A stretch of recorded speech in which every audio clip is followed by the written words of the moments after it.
నమస్కారం. ఈటీవీ2 తీర్థయాత్ర కార్యక్రమానికి స్వాగతం. భరతమాత నడుముకి వడ్డాణంలా, హృదయ స్పందనలా అమరి ఉత్తర దక్షిణ భారతాలకు సేతువులా ఉండే రాష్ట్రం మధ్యప్రదేశ్. ఈ రాష్ట్రంలో ఎన్నో విశిష్ట పుణ్యక్షేత్రాలు, చరిత్ర ప్రసిద్ధ పొందిన ప్రదేశాలు ఉన్నాయి. ఈ నేపథ్యంలోనిదే వింధ్య పర్వత శ్రేణుల్లో మాల్వాంచల్ ప్రాంతంలో ఉన్న మాండు. చారిత్రక పట్టణమైన మాండులో నెలకొన్న చతుర్భుజ శ్రీరామ్ మందిర్కు ఎంతో ప్రత్యేకత ఉంది. ఆ విశేషాలని నేటి తీర్థయాత్రలో తిలకిద్దాం.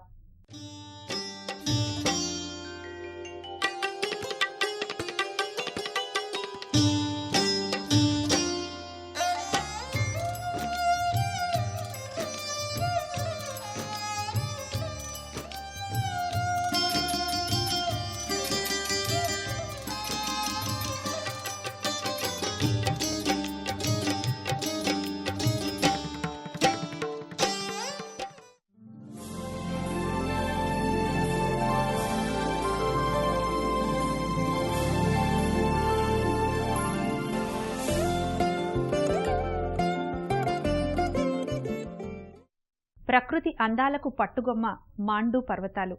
అంబరాన్ని చుంబించే గిరి శిఖరాలు, తరులు, ఝరులతో మాండు శోభాయమానంగా ఉంటుంది. మాండుని సందర్శించటం అంటే అనుభూతి పరిమళాన్ని ఆస్వాదించటం, ప్రకృతి ఓడిలో సేద తీరటం, అలజడులకు దూరంగా అలౌకికానుభూతిలో విహరించటం, ప్రకృతి కన్యతో రహస్యంగా మౌన సంభాషణ చేయటం, చారిత్రక వైభవాన్ని, ఆధ్యాత్మిక ప్రాభవాన్ని కళ్లారా తిలకించటం. ఇలాంటి ఎన్నో అనుభవాల భావాలు మాండు దర్శనంతో ముప్పిరిగొంటాయి.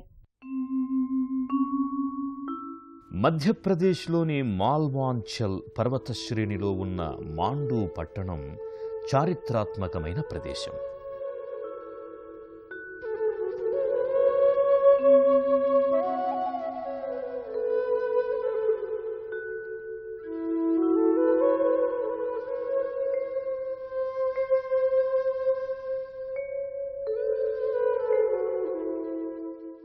మొగలాయి పరిపాలకుడు బాజ్ బహద్దూర్, అతని ప్రేయసి రూపమతి ప్రణయగాథకు ఈ నగరం సజీవ తార్కాణం. మాల్వా జానపద సంగీత శైలిలో ఈ రాచరికపు ప్రేమగాథ హృదయంగా పల్లవిస్తోంది.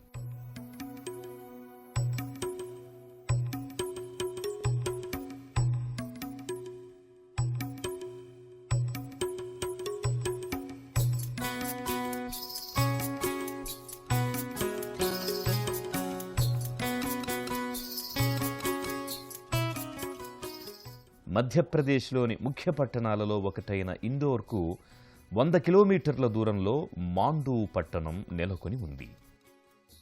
ఇండోర్కు దేశం నలుమూలల నుంచి రైలు మార్గం, విమాన మార్గాలున్నాయి. రత్లాం రైల్వే జంక్షన్ నుంచి కూడా మాండూని చేరుకోవచ్చు.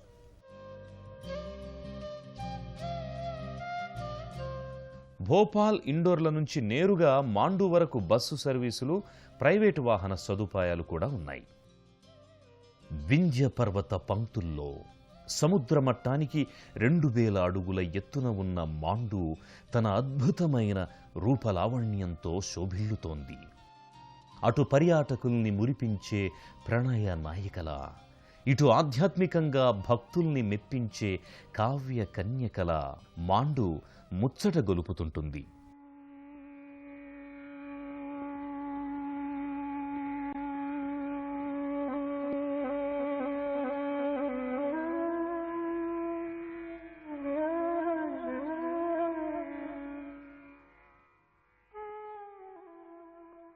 మాండూకు నలువైపులా పరమార్ మొఘల్ పరిపాలకులు నిర్మించిన భవనాలు, నవనవోన్మేషమైన నర్మదా నదీ సోయగాలు, కాసారాలు, సరస్సులు, వృక్ష సముదాయాలు, పరవశింపజేసే పర్వతాలతో ఓ ఆహ్లాదకరమైన వాతావరణం అలరారుతుంటుంది.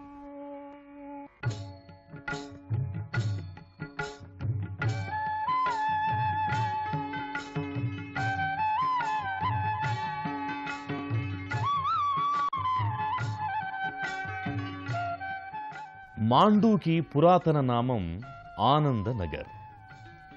ఆనందనగర్ అనే పేరు ఈ ప్రాంతానికి సరిగ్గా నప్పుతుంది. ప్రకృతి సౌందర్యానికి పుట్టిల్లులా భాసిల్లే ఈ ప్రాంతానికి ఆనందనగర్ సార్థక నామధేయమైంది. అయితే మొఘలాయుల పాలనా కాలంలో ఆనందనగర్ని షాదియాబాద్గా మార్చారు.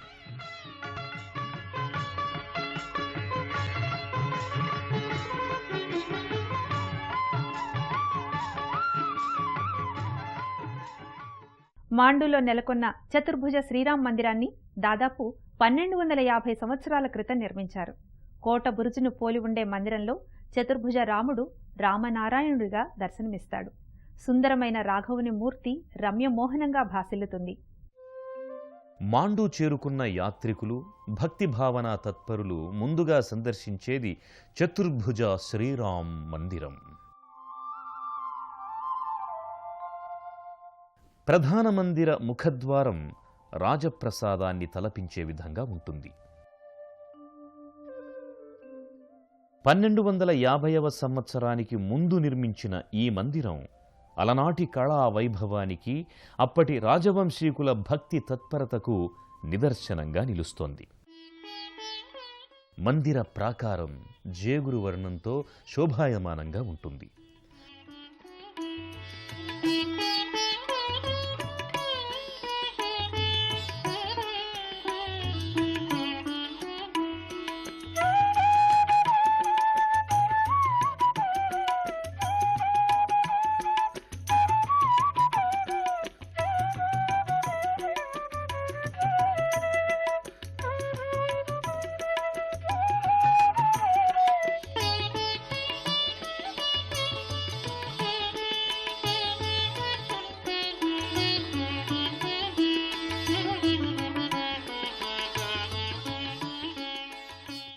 ఈ రాజప్రసాద ముఖద్వారం గుండా భక్తులు ప్రధాన మందిరం లోగిళ్లలోకి చేరుకుంటారు.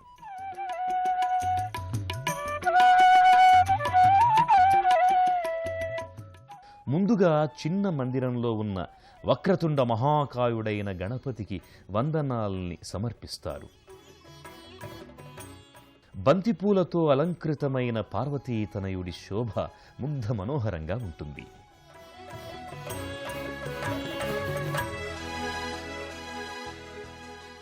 ఇదే మందిరలోగిరిలో ప్రత్యేక మంటపంలో సింధూరవర్ణ శోభిత శ్రీరామదూత దాసాంజనేయ స్వామి సన్నిధిని భక్తులు దర్శించుకుంటారు.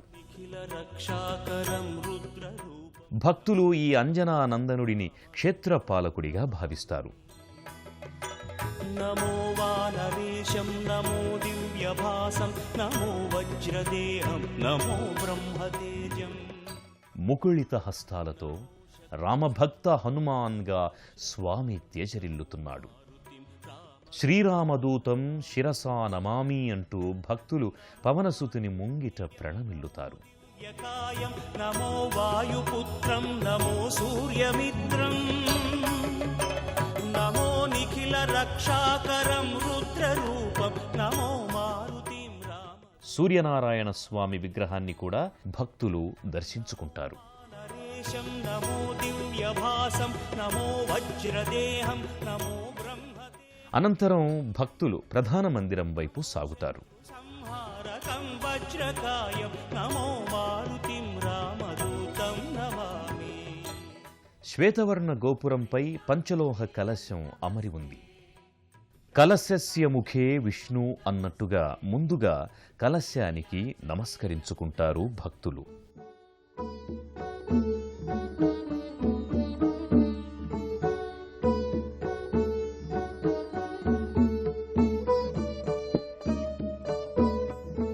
రఘునాథ్ ధర్మరాజ్ అనే మహారాజు రామునికి ఈ మందిరాన్ని నిర్మించాడు.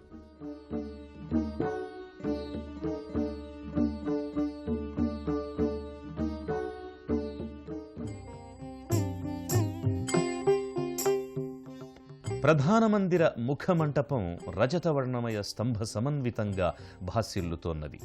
స్తంభాలపై అందమైన నగిషీలు ముచ్చట గొలుపుతాయి.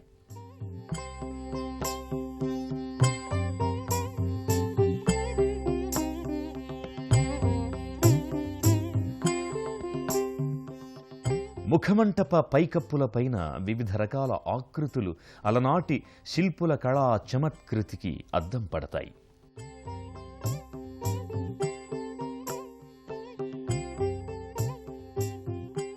సూక్ష్మమైన సునిశితమైన నగిషీ కళా నైపుణ్యం విస్మయానికి గురిచేస్తుంది.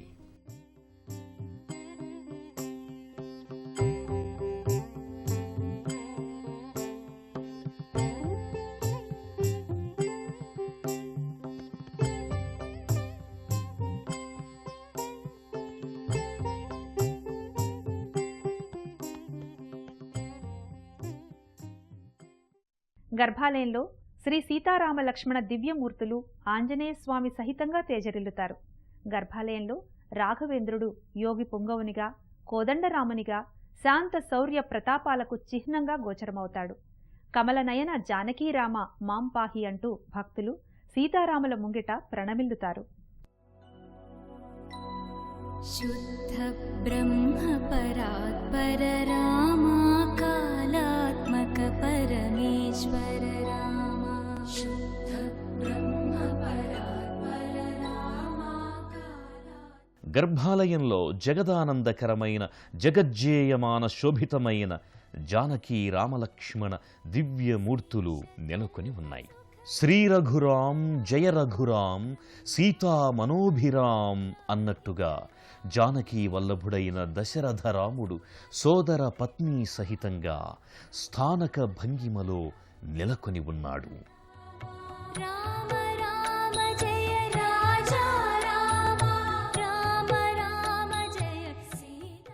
ఆంజనేయ స్వామి ఈ మూలవరుల్ని సదా సేవించుకుంటూ భక్తిభావ బంధురంగా బాసిల్లుతున్నాడు.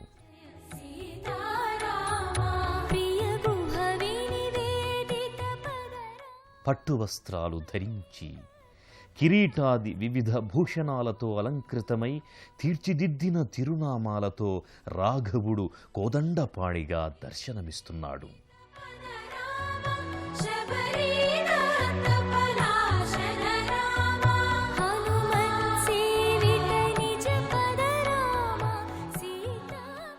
ఇక్కడి రాముడికి ఓ ప్రత్యేక విశేషముంది. అదేంటంటే మన భద్రాచల రాముడి వలె ఈ రాముడు కూడా చతుర్భుజ రాముడు, రామనారాయణుడు. ఈ చతుర్భుజ రాముడు క్రింది చేతులలో ధనుర్బాణాల్ని ధరించి, పై చేతుల్లో కమలాన్ని జపమాలను ధరించి యోగ సాధకులకు యోగరాముడిగా, భోగతత్వానికి ప్రతీకగా భోగరాముడిగా, శౌర్య ప్రతాపాలకు చిహ్నంగా కోదండరాముడిగా భక్తులకు దర్శనాన్ననుగ్రహిస్తున్నాడు. ప్రధానమూర్తుల పాదపీఠ సమక్షంలో పలు దేవతామూర్తులున్నాయి. బాలకృష్ణుని ప్రతిమతో పాటు గండకీ నదిలో లభ్యమైన సాలగ్రామాలున్నాయి. यहाँ राम जी के 4 हाथ हैं। चतुर्भुज राम की मूर्ति पूरे भारतवर्ष में कहीं नहीं है, मेन विशेषता है। एक हाथ में श्री राम के धनुष है, एक हाथ में बाण है, एक हाथ में कमल और एक हाथ में माला है। ये मंदिर के अंदर सेवा पूजा होती रही है और वही संत रघुनाथ दास जी महाराज के बाद में यहाँ गुरु शिष्य परंपरा है। यहाँ जो भी साधु होता है वो शादी नहीं करता, निहंत गादी है। अभी मैं यहाँ फिलहाल इस समय 8वीं पीढ़ी पर हूँ। मेरा नाम है महंत त्रिलोकी दास, गुरु रामनारायण दास जी महाराज।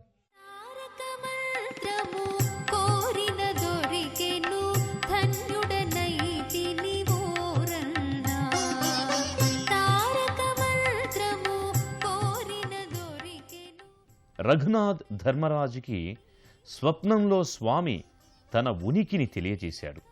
దాంతో ఎంతో అరుదైన దివ్య సుందరమూర్తి అయిన చతుర్భుజ రామునికి మందిరాన్ని నిర్మించాడు.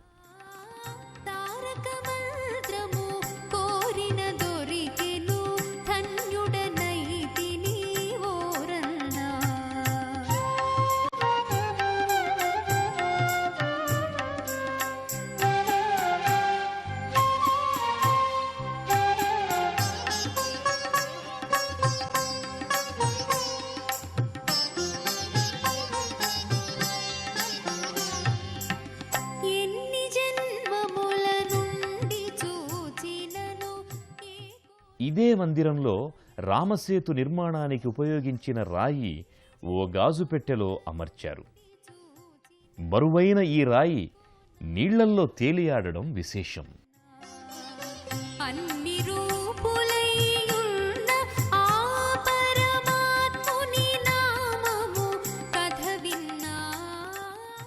మాండూలో చతుర్భుజ శ్రీరామ మందిరాన్ని దర్శించుకున్న తర్వాత భక్తులు పలు పర్యాటక ప్రదేశాలని సందర్శిస్తారు.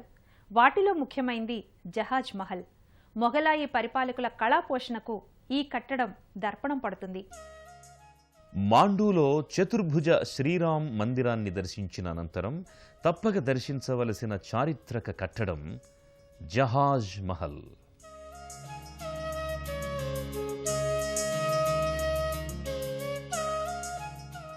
నూట 120 మీటర్ల పొడవున్న జహాజ్ మహల్ 2 చెరువుల మధ్య ఉంది. ఈ చెరువులను కపూర్, ముంజ్ అని వ్యవహరిస్తారు.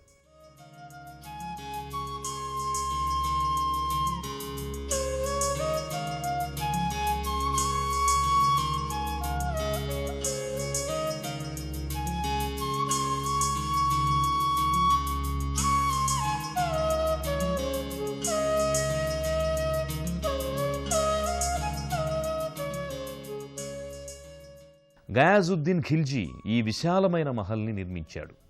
16వ శతాబ్దంలో నిర్మించిన ఈ మహల్ అలనాటి నగిషీ పనితనానికి, కళా నైపుణ్యానికి మెచ్చుతునక. స్నానవాటికలు, ముఖమంటపాలు, బాల్కనీలు, బురుజులు, స్తంభాలు ఇలా విలక్షణ కళాకృతులతో పలు కట్టడాలు చూపరుల్ని ఆకర్షిస్తాయి.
మాండూని సందర్శించడానికి జూలై నుండి ఏప్రిల్ వరకు సరైన సమయం.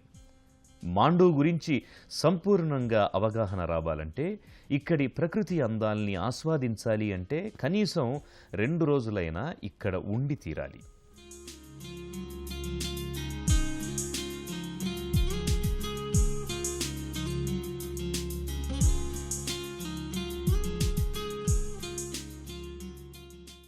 ఇక్కడ అందరికీ అందుబాటులో ఉండే వసతి సదుపాయాలు, భోజనశాలలు ఉన్నాయి.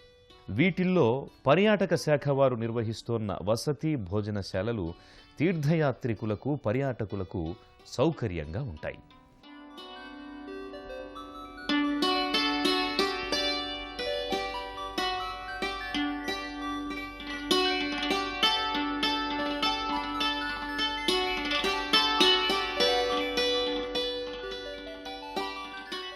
మాండూని దర్శించడం వల్ల అటు ఆధ్యాత్మిక దీప్తి, మానసిక అనురక్తి చేకూరతాయి. అటు ప్రకృతి ఆరాధకులకు స్వర్గధామంగా, ఇటు భక్తి, ఆధ్యాత్మిక పిపాసులకు ముక్తి సోపానంగా మాండూ విలసిల్లుతోంది. కొన్ని ప్రాంతాలని సందర్శించడం వల్ల ఆధ్యాత్మిక ప్రశాంతత లభిస్తుంది. కొన్ని ప్రదేశాలని తిలకించటం వల్ల మానసికమైన అలౌకికానుభూతి ఇనుమడిస్తుంది. ఈ రెండింటి సమ్మేళనం మాండూ దర్శనం వల్ల సిద్ధిస్తుంది. ఐహిక, ఆముష్మిక ఆనందాలు జంటగా, జమిలిగా లభ్యమయ్యే మాండూను తిలకించటం ఉత్తమాభిరుచికి నిదర్శనం. తీర్థయాత్రలో మరో క్షేత్ర సందర్శనంతో మళ్ళీ కలుసుకుందాం. అంతవరకు సెలవు. నమస్కారం.